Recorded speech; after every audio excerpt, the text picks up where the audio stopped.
ya bagus, tapi kurang bagus. Tapi kalau kita bisa mengeluarkan produk yang setiap individu bisa merasakan ini perlu, Anda akan jadi top. Sebetulnya kan itu sebetulnya. Jadi kita nggak boleh menyepelekan yang kecil-kecil 1 atau 2 atau 1000. Ya baik, tapi kita melayani warga dan rakyat kan. Ya, setiap manusia ya harganya sama. Karena one man one vote juga gitu. Ya, boleh bertanya. Soal nggak ada uang, pada saat itu kan ada sekelompok orang, saya lihat dalam film itu juga datang ke Anda mau diskusi. Terus Anda bilang, bapak-bapak, kalau bapak-bapak berharap juga menjadi tim sukses saya untuk mendapatkan uang, lupakan. Nggak ada uang di sini. Ada yang datang minta bola, kalau nggak salah ya, bola. Anda bilang, bapak-bapak semua, anak-anak yang sini mau bola, ya nggak ada bolanya. Saya kira ini kampanye kayak apa? Ini kampanye kan bagi sembako sini, sembako situ. Ini lah mau bola, ya nggak ada. Mau uang, iya nggak ada. Lah Anda punya apa waktu itu? Jadi apa yang Anda tawarkan sampai orang terpedaya begitu? Ya saya kira kan yang paling bahaya itu bukan soal jadi pejabatnya, tapi setelah terpilihnya yang bahaya. Kalau kita kasih uang, kasih sesuatu begitu terpilih, pasti orang-orang ini akan menuntut lagi. Dan kita juga tidak tahu yang milih dan tidak milih kita yang mana. Karena yang tidak milih kita pun akan ngaku milih dan minta sama kita. Karena kita salah tolak, dibenci. Yang paling bahaya itu bukan jadinya, selesainya bagaimana sebetulnya. Nah, jadi kami yakin, saya sangat yakin kalau kita tegaskan di sini, nanti kelihatan yang mau milih kita ini yang pengen naruh harapan. Itu satu pangsa pasar yang berbeda. Saya yakin bahwa warga kita itu masih banyak yang ingin mendapatkan sesuatu yang betul-betul bekerja untuk dia gitu. Bukan dapat sesuatu yang di depan. Mereka minta karena di dalam benak mereka nanti udah jadi juga lupa kan. Nah, makanya saya sampaikan kepada mereka, kalau kamu kasih saya kesempatan, saya tidak mungkin lupa. Ini nomor handphone pribadi saya. Jadi saya kasih kartu nama. Iya, Anda juga membagikan nomor HP Anda ya? Iya. Kalau saya lebih selektif, kepada perempuan yang saya lihat cantik dan gak ada harapan saya kasih. Tapi yang gak ada harapan saya ngapain? Anda semua dikasih.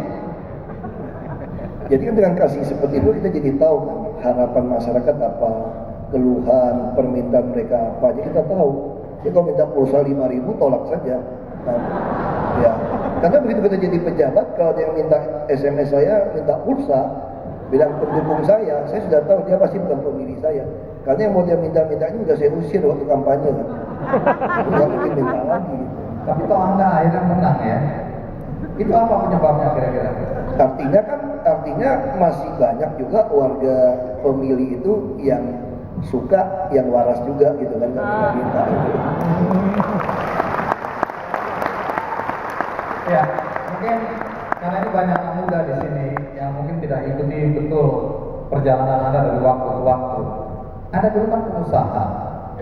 Kemudian kenapa Anda memilih jalur birokrasi, jalur politik? Karena Anda waktu itu mendaftarkan diri dan terpilih menjadi anggota DPRD di Belitung sana.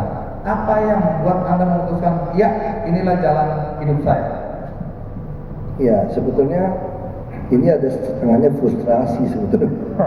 Jadi kalau frustrasi ya jangan salah. Kadang-kadang frustrasi itu tergantung di dalam komponen tubuh sel, tubuh kromosomnya beres atau enggak. Ada yang frustrasi jadi kreatif loh. Ada yang frustrasi jadi marah. Nah, saya tipe yang frustrasi tambah kreatif katanya. Oh, okay. Jadi tambah stres tambah kreatif. Kalau nggak stres, sebetulnya dasarnya sederhana saja. Oke, kenapa itu? Kami tidak sanggup lagi membantu orang miskin sebetulnya. Tidak sanggup lagi membantu orang miskin. Karena kan banyak sekali orang kalau sakit, butuh uang, mau sekolah, rumahnya mau roboh. Nah, makanya bapak saya bilang sama saya, kalau kita sedekahkan 1 miliar kepada orang susah, dulu UMP kan hanya 400.000 lebih. Kita kasih 500.000 hanya bantu 2.000 orang. Dan uang kita habis, di kampung kita 9.000 orang berantem. Nah, tapi kalau kamu jadi bupati, jadi pejabat, kamu bisa membuat semua orang penghasilan 500.000. Nah, itu kan bapak saya ngomong ya, sekilas saja. Nah, waktu saya jadi pengusaha, kalau nggak bisa nyogok kan berantem juga kan. Ya, saya berpikirnya terbalik saja. Kadang-kadang ada oknum pejabat berpikir, kamu pasti takut sama saya. Kalau pabrik kamu didirikan, $1 juta, kalau kamu ditutup kan sakit. Nah, dia bisa semenang-menang, karena nasib kamu tergantung saya. Nah, saya pikir terbalik. Ini orang mesti digebukin sekali-sekali gitu ya. Ya, supaya dia berubah pikirannya gitu loh. Bahwa ada pengusaha. Anas dengar ya, harus lebih berani Anas. Gebukin.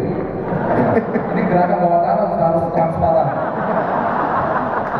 Nah ini pikiran saya saja. Kasih dia berpikir kamu pengusaha tidak mungkin ingin pabriknya tutup. Nah saya berpikir terbalik. Minimal seumur hidup dia nggak berani lagi ganggu pengusaha yang lain. Bahwa ada pengusaha yang rela pabriknya tutup, asal kamu digebukin kira-kira gitu kan. Ya tutup pabriknya. Ya tutup, ya sudah.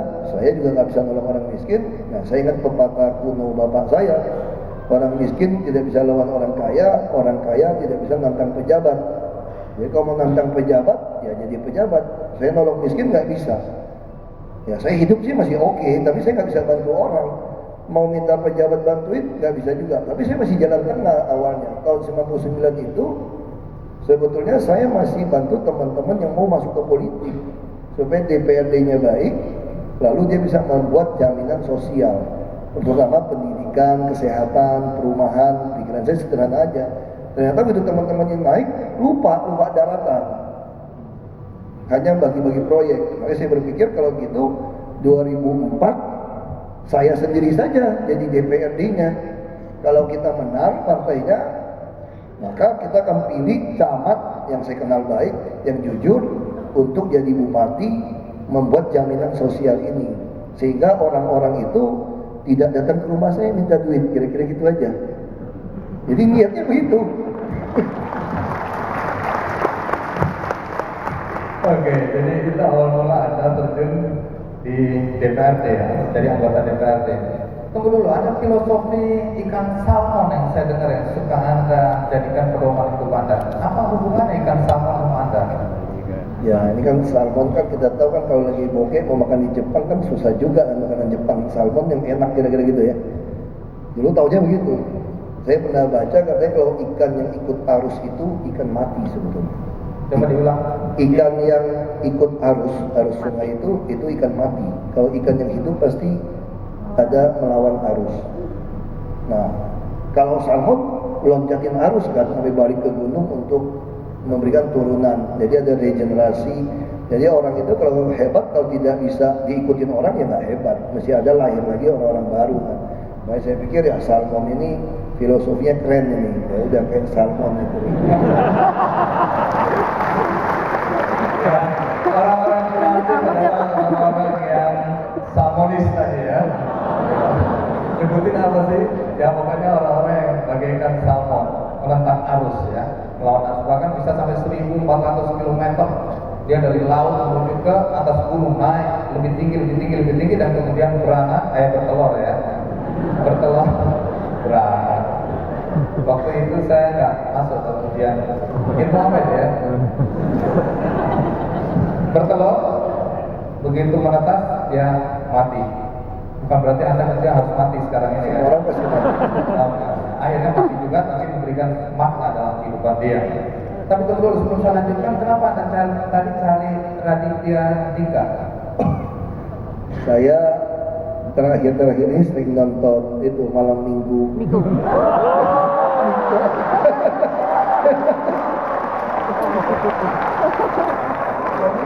Kenapa begitu? Jadi sekarang kalau pulang kerja sebelum tidur nontonnya itu malam. Ya lucu juga, satu keluarga nonton soalnya. Anak saya, Bayangin tadi begitu ketemu lihat brosur dia bilang, anak ini ada nggak di sini? Kalau ada, tolong dong tanda tangan. Tapi atas perintah anak tercinta. Ya, Anda boleh berani sama istri, tapi sama anak pasti takut ya. Tapi istri tetangga kita nggak usah takut. Nah, kembali ke urusan Anda memilih jalur birokrasi. Anda tadinya orang swasta.